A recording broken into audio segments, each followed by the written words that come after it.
Ito po yung atin na isang bonggabilya na ginagawa nating bonsai.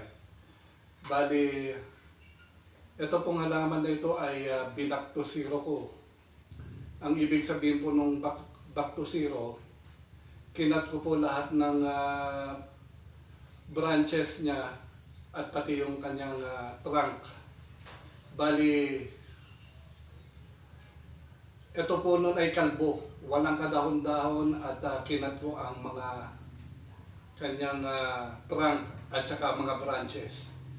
Bali, ito nakikita yung bagong tubo na mga tangkay at mga dahon. Yan po yung tinatawag na primary branches. Bali, ang gagawin po natin dito, gusto natin makuha yung secondary branches niya. Kaya mag-aano po tayo, tinatawag na cut and grow. Bali, hindi pa natin ito pwedeng i-wire dahil hindi pa natin nakukuha yung tertiary branch niya. Bali, ito ay primary branch. Ang nakikita nyo dito ay primary branch. Gusto natin siyang magkaroon ng secondary branch.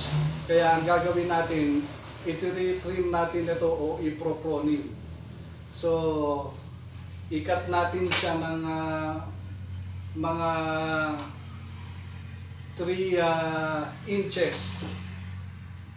So, ikat natin ng 3 inches para 3 inches.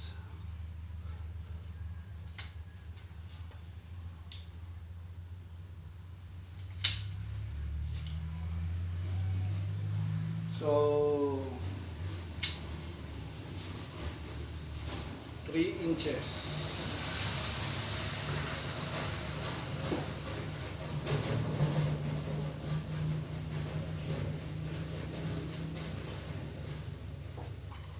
So, naging 3 inches na yung cut natin. Ngayon, itong kinat natin na branches, magsasangayan ng dito. At yun ang magiging secondary branches niya. So, pagka nakuha natin yung secondary branches, iintayin uli natin siyang mag-grow. Pagka nag-grow siya, ikakat na naman natin siya para makuha natin yung tinatawag na tertiary branches. So pagka nakuha na natin yung tertiary branches, pwede na natin siyang i-wire. At itong primary branches natin ngayon, magkakatangkayan ng each either dalawa o isa sa bawat tinatawag niyang node o node. Ito yung node or node na tinatawag yan. Magkakaroon siya dyan ng sanga. So,